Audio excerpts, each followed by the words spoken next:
était fort laid. En ce qui concerne le futur, nous devons prendre la substantifique moelle de chaque chose positive effectuée dans le passé pour le bien de la collectivité.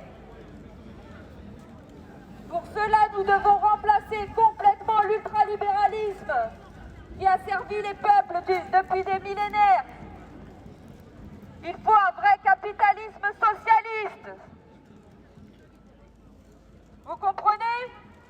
Un capitalisme socialiste au service du peuple, pour les peuples et par le peuple. Cela dans tous les pays du monde. La France doit montrer le là. Il faut demander l'annulation de la dette mondiale, qui est la dette de jeu des financiers prédateurs. Et il faut reprendre dans chaque pays la Banque nationale. Il faut changer tous les premiers articles des constitutions. Les banques doivent être nationalisées. La route à l'État qui? Reprendre la planche à billets est indispensable pour reprendre notre liberté. Ceci ne pourra se faire que par l'organisation d'une grande conférence internationale qui permettra de fixer au plus juste les monnaies entre elles et sur l'or, non pas sur le pétrodollar comme c'est fait actuellement. Il faut destituer tous ces politiques véreux qui représentent une mafia mondiale, les mettre aux travaux forcés. Casser des cailloux à Cayenne. C'est ça.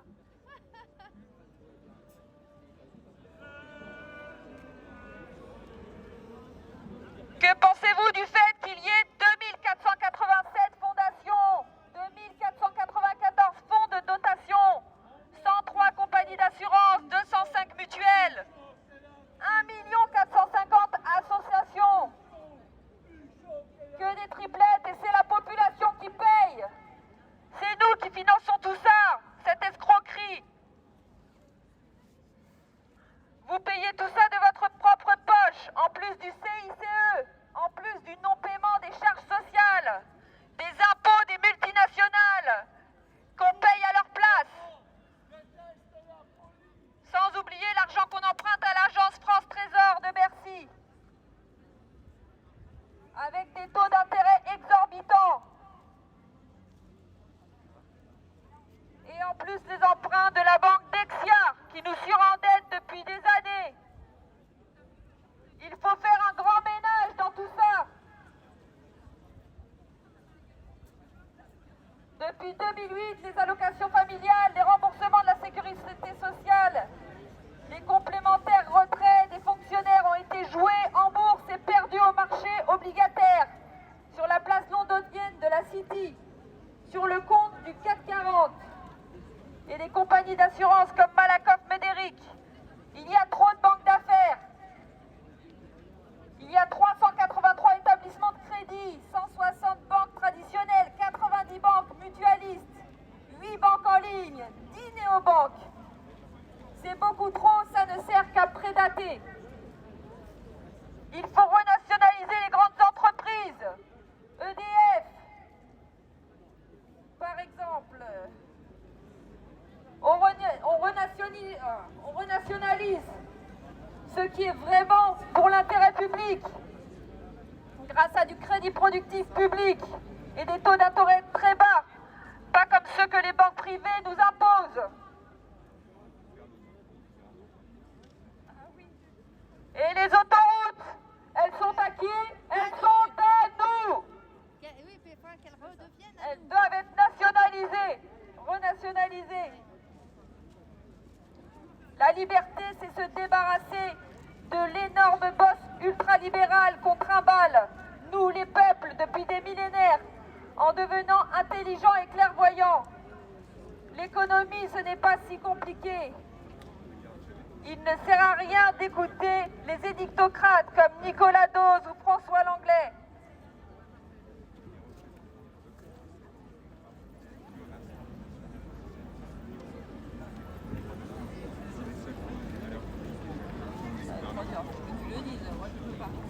Je vais laisser parler un monsieur.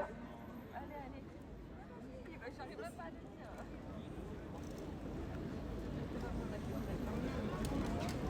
il y a une chose qu'on a oubliée. On l'a oubliée clairement. Elle est toute simple, elle est assez vieille.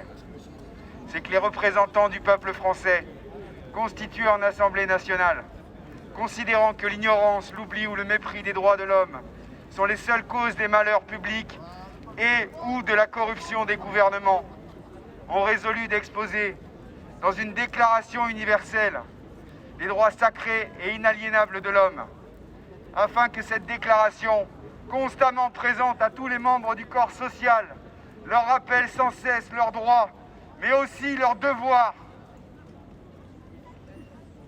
Ça, c'est la Déclaration des droits de l'homme. Elle est très vieille, ancienne. Et aujourd'hui, c'est vraiment ce qu'il faut remettre à sa place. Tu veux lire l'article 2 ?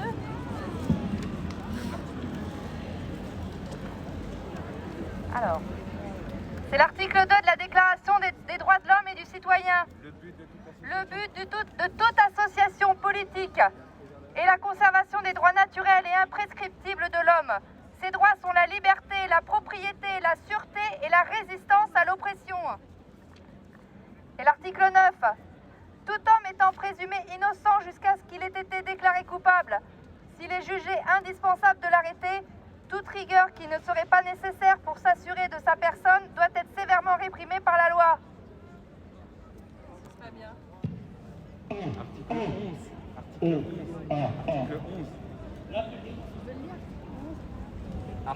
C'est pas j'avoue juste pour savoir si c'est devant ou derrière. L'article 11. La libre communication des pensées et des opinions est un des droits les plus précieux de l'homme. Tout citoyen peut donc parler, écrire, imprimer librement, sauf à répondre à l'abus de cette liberté dans les cas déterminés par la loi. Aujourd'hui, justement sur la fin de l'article 11, on en arrive à ces extrémités-là, parce qu'ils nous pondent des lois, et on en arrive à des extrémités de folie. Et c'est cette extrémité-là qu'on est en train d'atteindre, contre même la simple fin de l'introduction de la Constitution des droits de l'homme, une entrée qui est juste là, ici, en matière, sur laquelle il faut revenir, et c'est sur l'introduction, ici, afin que les réclamations des citoyens fondées désormais sur des principes simples et incontestables tendent toujours au maintien de la Constitution et au bonheur de tous. Le maintien de la Constitution, le maintien, il est clairement oublié. Mais est-ce que cette oligarchie considère le peuple français comme des hommes à part entière? Ou est-ce que nous sommes des sous-hommes? Il y a les hommes et il y a les citoyens. Manifestement, c'est pas la même chose. La liberté consiste à pouvoir faire tout ce qui ne nuit pas à autrui. Ainsi, l'exercice des droits naturels de chaque homme n'a de borne que celle qui assure aux autres membres de la société la jouissance de ces mêmes droits. C'est beau en parole, mais ces bornes ne peuvent être déterminées que par la loi. Il faut une équité. Cette équité, qui est la base de l'égalité, nous ne l'avons même plus. Et on va en revenir à un autre article, où on en est sur la politique directement. La société a le droit de demander compte à tout agent public de son administration. Article 15. Article 7. Toute société dans laquelle la garantie des droits n'est pas assurée ni la séparation des pouvoirs déterminés n'a point de constitution. Ni la séparation des pouvoirs déterminés n'a point de constitution. Aujourd'hui, on se retrouve dans une Assemblée nationale qui décide, elle seule, de voter toutes les lois directement, tout seul, tranquillement, sans poser de questions à qui que ce soit, sans parti opposé directement. Et encore aujourd'hui, il n'y a plus d'assemblée. Donc on n'en est plus là. L'Assemblée nationale est toujours là. Elle a été effectivement choisie par les citoyens, mais ça a été une tripartite qui a été volée, votée simplement par 20 et quelques pourcents des gens.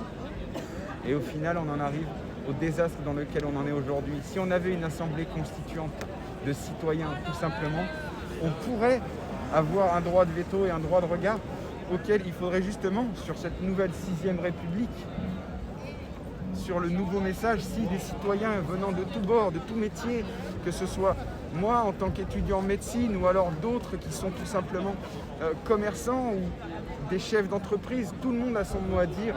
Et une assemblée constituante de citoyens qui dirait « Non, mais votre loi, mais vous faites n'importe quoi ». poser son veto, quoi. Le droit d'un veto direct, un droit de regard. Et à partir du moment où le référendum d'initiative citoyenne est posé sur ce niveau-là aussi, c'est terminé. Échec et mat.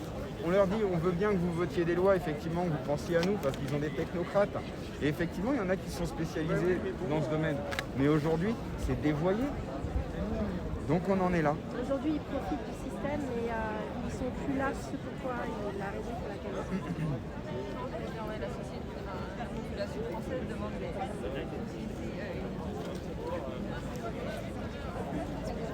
On demande en fait un droit révocatoire. Alors, il y a une autre chose justement qui est très intéressante, c'est la loi est l'expression de la volonté générale. Tous les citoyens ont droit de concourir personnellement ou par leurs représentants à sa formation.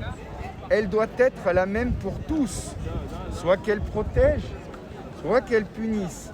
Tous les citoyens étant égaux à ses yeux sont également admissibles à toute dignité, place et emploi public selon leurs capacités, sans autre distinction que celle de leur vertu et de leur talent. Tout ça, Sauf qu'ils se pourrait sont leur assis, donner, voilà, ils se et sont je pense assis qu'ils dessus. se torchent le cul avec. Bah, c'est ça, hein. Tu vois, C'est le papier cul Merci. de l'oligarchie. Ça, ouais, ils s'assoient dessus. clairement. Ouais. Et là, ils ont, je sais pas combien de fois ils ont bafoué la Constitution, là. Oh, bah, ils font que ça. J'ai essayé de commencer là, à... on a lu 6 articles qui malheureusement sont directement en lien avec les faits actuels et ils oublient la base. C'est qu'on en est ici aujourd'hui.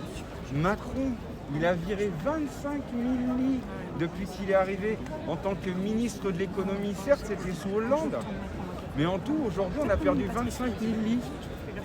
Si on avait cette réserve, est-ce que véritablement on serait débordé sur nos services de réanimation? Du tout.